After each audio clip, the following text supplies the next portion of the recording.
আচ্ছা, আজ আমরা পড়ব ক্রন্দনরতা জননীর পাশে, কবি মৃদুল দাশগুপ্তর লেখা। তো আমরা যে কোনো কবিতা প্রথম পড়ার আগে কবি সম্পর্কে একটা পরিচিতি নিই।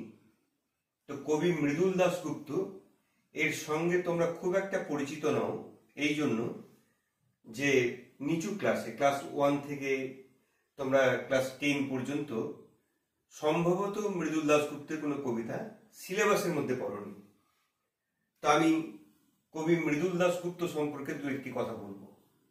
বিশেষ করে বলবো যে সমাজের প্রতি সংবেদনশীল যে কবিরা রয়েছেন, যে কবিতার মধ্যে সমসাময়িক সময় ইতিহাস একটা গুরুত্বপূর্ণ উপাদান হিসেবে কাজ করে, সেই কবিদের মধ্যে অন্যতম হচ্ছেন কবি মৃদুল দাশগুপ্ত। ইনি আসলে পেশায় সাংবাদিক ছিলেন এবং দীর্ঘ সময় আমাদের যেগুলি খুবই প্রখ্যাত বাংলা দৈনিক পত্রিকা, সেই পত্রিকায় তিনি সাংবাদিক হিসেবে কাজ করেছেন। সুতরাং তোমরা বুঝতেই পারছো যে সাংবাদিকতা এমন একটা পেশা, যে পেশার সঙ্গে সমাজের একটা নিগূঢ় সম্পর্ক থাকে। সমাজকে কোনায় কোনায় চেনা, প্রতিটি প্রান্তে গিয়ে চেনা যে কাজ, সেটা কিন্তু এই পেশার সঙ্গে যুক্ত থাকে। সেই দিক দিয়ে সমাজের খুব সম্যক পরিচয় তুলে ধরার একটা সুযোগ কিন্তু কবি মৃদুল দাশগুপ্তের থেকেছিল, আছে। তো কবি মৃদুল দাশগুপ্তের প্রথম যে কাব্যগ্রন্থ, যেটা বেরোয় 1980 সালে, সেটার নাম হচ্ছে জলপাই কাঠের এসরাজ। এরপর পরপর অনেকগুলো কাব্যগ্রন্থ বেরিয়েছে। সূর্যাস্তে নির্মিত গৃহ, গোপনে হিংসার কথা বলি, এইসব কাব্যগ্রন্থের নামকরণ থেকেই বুঝতে পারবে যে নামকরণের মধ্যেই সমসাময়িক সময় এবং সময়ের একটি সংকটকে তুলে ধরার চেষ্টা করেছেন কবি মৃদুল দাশগুপ্ত। তো আমরা যে কবিতাটা তোমাদের সিলেবাসে আছে, যে ক্রন্দনরতা জননীর পাশে, এই কবিতাটি কোন কাব্যগ্রন্থ থেকে নেওয়া হয়েছে। আমরা তো যে কোনো কবিতা পড়ার আগে জেনে নিই যে এর উৎস কি, প্রথম প্রকাশ কোথায় হয়েছিল ইত্যাদি। এটা কিন্তু কোনো কাব্যগ্রন্থে অন্তর্ভুক্ত তেমন ভাবে হয়নি। এটা হয়েছে 2007 সালে কবি মৃদুল দাশগুপ্তের কয়েকটা কবিতা নিয়ে একটা ছোট পুস্তিকা বেরোয়, যে পুস্তিকার নাম দেন ধানক্ষেত থেকে। সেই পুস্তিকার মধ্যে অন্তর্ভুক্ত ছিল এই কবিতা ক্রন্দনরতা জননীর পাশে। তো ধানক্ষেত থেকে যে ছোট পুস্তিকা, তার মধ্যে যে কবিতাগুলো ছিল, এর একটা প্রেক্ষাপট আছে। প্রেক্ষাপটটা হচ্ছে ঠিক তার 1 বছর আগে 2006 সালে একটা বড় আন্দোলন ঘটে যায় পশ্চিমবঙ্গের বুকে। যে আন্দোলনটার থেকে উঠে এসছে যে কিছু কবিতা, সেই কবিতাগুলি আসলে ধানক্ষেত থেকে এই কাব্যগ্রন্থের মধ্যে রাখা হয়েছে। তো আমি সেই প্রেক্ষাপটটা একটু আলোচনা করব। সেই প্রেক্ষাপটটা হচ্ছে, তোমরা এটা জানো যে 2006 সালে খুব বড় একটা আন্দোলন পশ্চিমবঙ্গের বুকে ঘটেছে। সেই সময় ওই সিঙ্গুর এবং নন্দীগ্রামকে কেন্দ্র করে এই আন্দোলনটা হয়েছিল। আন্দোলনের মূল বিষয়বস্তু ছিল যে যারা শিল্প উদ্যোগী, শিল্প কলকারখানা প্রতিষ্ঠা করতে চায়। কলকারখানা তো আর শূন্যে প্রতিষ্ঠা করা যাবে না, আকাশে তো করা যাবে না, তার জন্য জমি দরকার। তো সেই জমি নেওয়াকে কেন্দ্র করে একটা সমস্যা তৈরি হয়। কিছু শিল্পপতি তারা তাদের শিল্প উদ্যোগের জন্য জমি খুঁজছিল, আর তৎকালীন সরকার কিছু জমি তাদেরকে অফার করে। তো যে জমিগুলো তাদের দেওয়া হয়েছিল, সেই জমিগুলো যে চাষিদের জমি, সেই চাষিদের মধ্যে অনেকেই ইচ্ছুক ছিল না এই জমিগুলো শিল্প কারখানার জন্য দেওয়ার ক্ষেত্রে। তো এই প্রসঙ্গে তোমাদেরকে আমি একটা কথা বলে রাখি যে শিল্প বনাম কৃষি এর একটা ঐতিহাসিক দ্বন্দ্ব আছে, বহু যুগ ধরে আছে। শিল্প তার প্রসারের জন্য যেভাবে জমি গ্রাস করেছে, ফলত সেখানে একটা দ্বন্দ্ব বা সেখানে একটা সংঘাত, এটা কিন্তু একটা ঐতিহাসিক চরিত্র আছে। ফলত এখানেও তার একটা রিফ্লেকশন আমরা লক্ষ্য করি 2006 সালে, যখন আমরা দেখি সিঙ্গুর বলে যে জায়গাটি আছে হুগলি জেলার, সেখানে ওই কৃষি জমি অধিগ্রহণকে কেন্দ্র করে একটা সামাজিক আন্দোলন গড়ে ওঠে। তো যে কৃষকরা আন্দোলন করছিল, সেই কৃষকরা ওই আন্দোলন করতে গিয়ে আন্দোলন করলে কি হয়, তার রাষ্ট্র যেখানে তার প্রতিরোধ গড়ে তোলে, তো সেখানে তারা অনেক বেশি অবদমিত হয়, যে কৃষক কন্যা এই মুভমেন্টের মধ্যে ছিল, অনেকে মারা গেছে, অত্যাচারিত হয়েছে। তো সেই অত্যাচারের চিত্র থেকে কবি মৃদুল দাশগুপ্ত কতকগুলো কবিতা লেখেন, যেগুলো যে ধান ক্ষেত থেকে, মানে ধান ক্ষেত বলতে ওই কৃষি জমিকে রক্ষার আন্দোলন থেকে। তো তার মধ্যে একটি কবিতা হচ্ছে ক্রন্দনরতা জননীর পাশে। এটা ছিল 2006-এর প্রেক্ষাপট। কিন্তু আমি এই প্রসঙ্গে একটা কথা তোমাদের বলতে চাই, যে কোনো একটা কবিতা ইতিহাসের কোনো একটি বিশেষ প্রেক্ষাপটে যখন রচিত হয়, তখন দেখা যায় সেই কবিতা কিন্তু শুধু ওই প্রেক্ষাপটে কিন্তু আটকে থাকে না। ওই প্রেক্ষাপটটাকে অতিক্রম করে সে তার মধ্যে একটা শাশ্বত ভাষ্য সে কিন্তু নির্মাণ করে বলেই সেটা কিন্তু কবিতা হিসেবে উত্তোলিত হয়ে যায়। যেমন ধরো, ব্রিটিশদের সময় ব্রিটিশ বিরোধী যে সমস্ত কবিতা লেখা হয়েছে, কাজী নজরুল ইসলামের অনেক কবিতা আছে, কিন্তু সেই কবিতা যখন আজকে আমরা পড়ি, এখন তার ব্রিটিশ নেই, দেশ তো স্বাধীন হয়েছে, কিন্তু কবিতার তাৎপর্য কি না? কবিতার তাৎপর্য হচ্ছে যে কোনো শাসক যে কোনো যুগে যদি তার অত্যাচার নামিয়ে আনে, তাহলে ওই যে কবির ভাষ্যটা ছিল, সেই ভাষ্য কিন্তু তখন অবদমিতের কণ্ঠে, যে নিপীড়িত তার কণ্ঠে স্লোগান হয়ে ওঠে। ঠিক তেমনি সেই জায়গা থেকে ক্রন্দনরতা জননীর পাশে এই কবিতাটা কিন্তু আমাদের বুঝতে হবে। এই কবিতাটা পড়ার সময় আমি তোমাদেরকে একটা বিষয় বলবো, যে আসলে কবিতার বিষয়ে, মানে কবিতাটা যেভাবে লেখা হয়েছে, এখানে কিন্তু সরাসরি সিঙ্গুরের কথা কোথাও উল্লেখ করা নেই। এখানে কিন্তু কৃষি জমি আন্দোলনের কথা কোথাও উল্লেখ করা নেই। উল্লেখ করা নেই বলে এই কবিতাটার মধ্যে যে বার্তা আছে, সেই বার্তাটা কিন্তু একটা শাশ্বত বার্তা হয়ে গেছে, চিরকালীন বার্তা হয়ে গেছে। কিভাবে চিরকালীন বার্তা হয়েছে? আমি কবিতার প্রথম 4টা লাইন পড়ি, তারপর কিন্তু একটু ব্যাখ্যায় আসবো।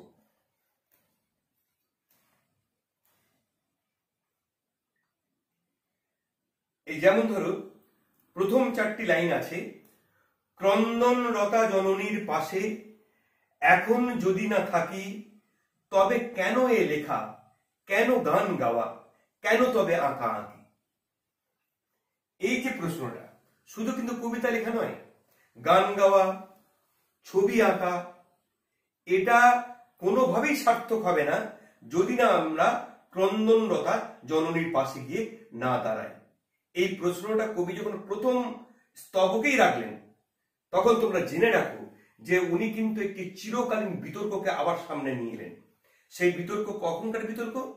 19বিংশ শতাব্দীতে এই বিতর্কটা ছিল, যে কবিতা কিসের জন্য লেখা হবে, একজন চিত্রশিল্পী কিসের জন্য ছবি আঁকবে, একজন গায়ক কিসের জন্য গান করবে, তার উদ্দেশ্য কি।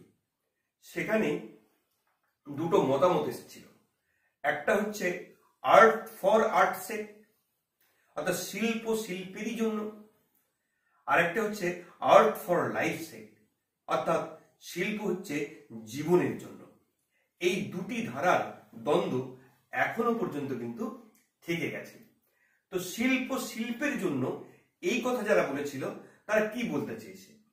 তারা বলতে চেয়েছে যে শিল্পের সঙ্গে অন্য কোনো কিছু উদ্দেশ্যকে যুক্ত করা যাবে না। অর্থাৎ শিল্পের সঙ্গে কোনো নৈতিক প্রশ্নকে যুক্ত করা যাবে না, যে শিল্পের একটা নৈতিক উদ্দেশ্য থাকা উচিত। শিল্পের সঙ্গে রাজনীতির প্রশ্নকে যুক্ত করা যাবে না, অর্থাৎ শিল্পের কোনো রাজনৈতিক উদ্দেশ্য থাকা উচিত তা নয়। তাহলে শিল্পের উদ্দেশ্য কি? শিল্পের উদ্দেশ্য হচ্ছে মনোরঞ্জন করা, বিনোদন করা। এটা হচ্ছে একরকম মতামত। আমি দ্বিতীয় মতামতটা বলছি।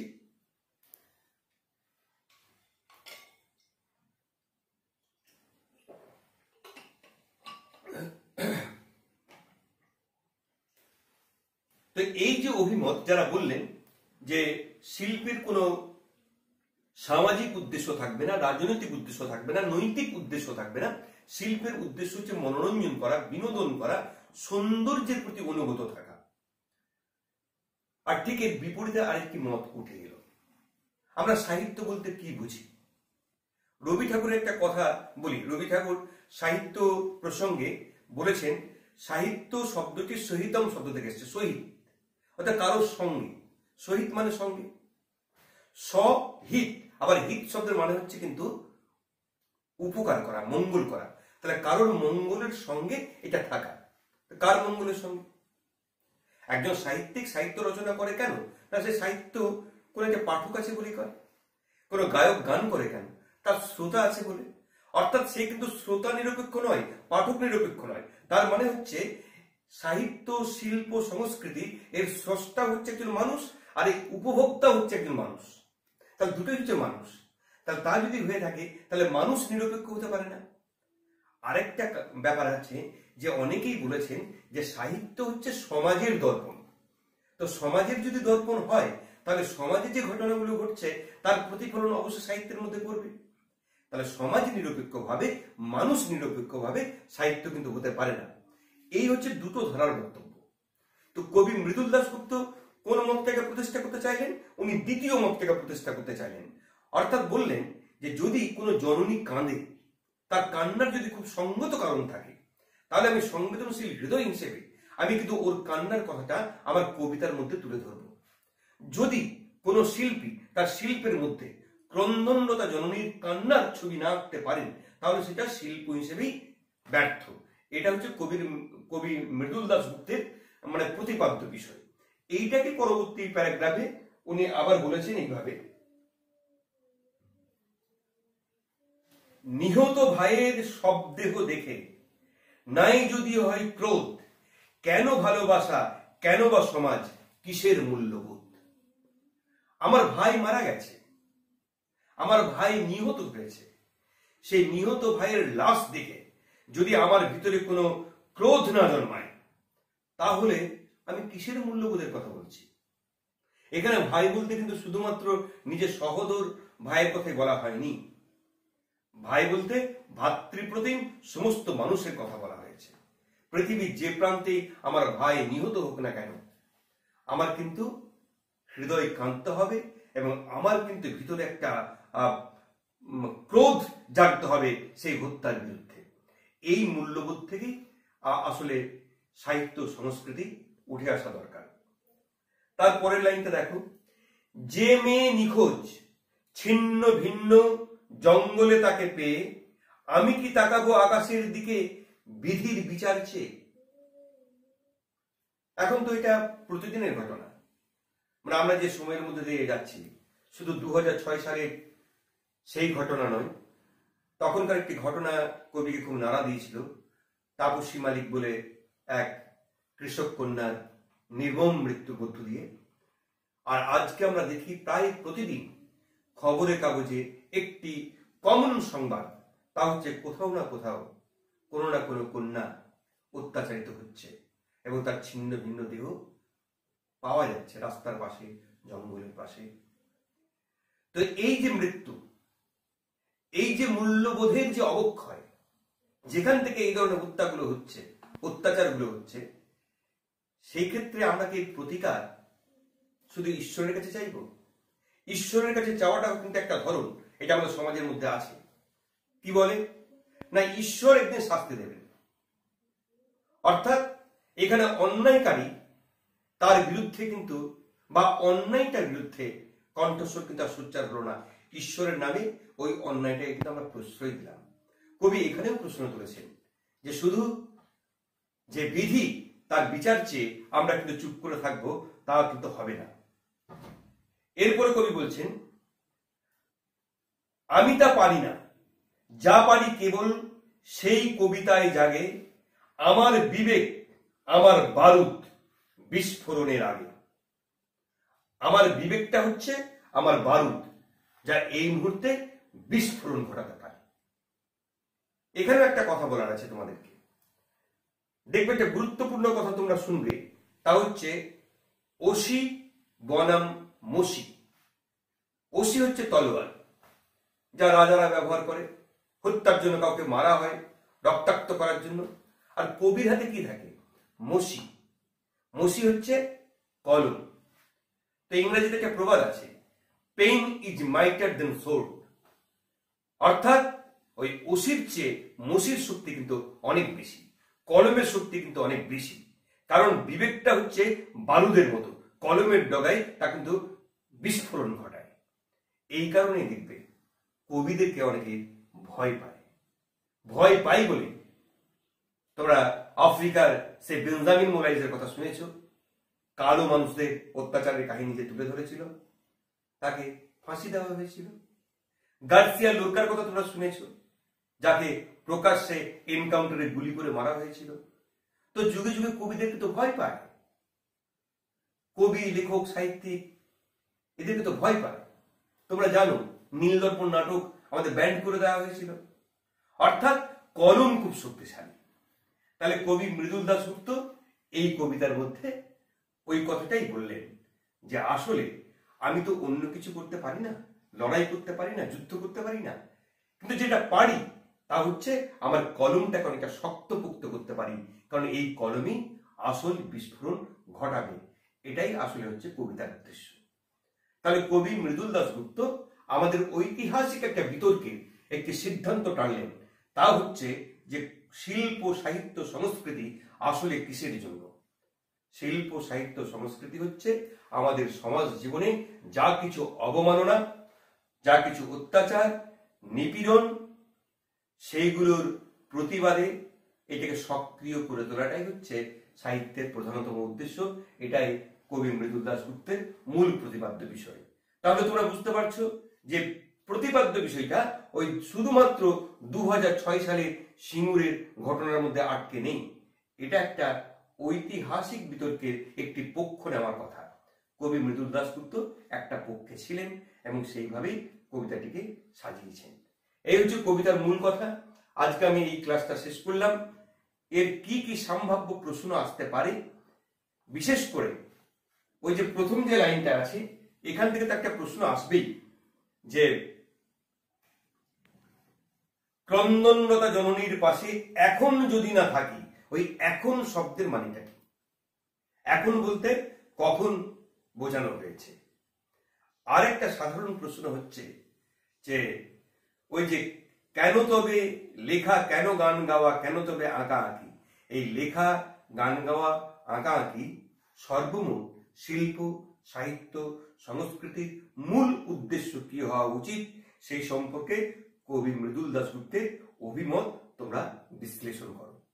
এই দুটি কোশ্চেন তোমরা অবশ্যই করবে এবং এই দুটি উত্তর তোমরা লিখে ফেলো। এটা খুবই ছোট কবিতা, কবিতাটা সামনে রাখো, প্রত্যেকটি লাইন পড়ো, পারলে কবিতাটা মুখস্থ করো এবং মুখস্থ করে এর গদ্য রূপ লেখার চেষ্টা করো, তাহলে দেখবে এর উত্তর করতে সুবিধা হবে। তাহলে আজ এখানে এইটুকুই থাক।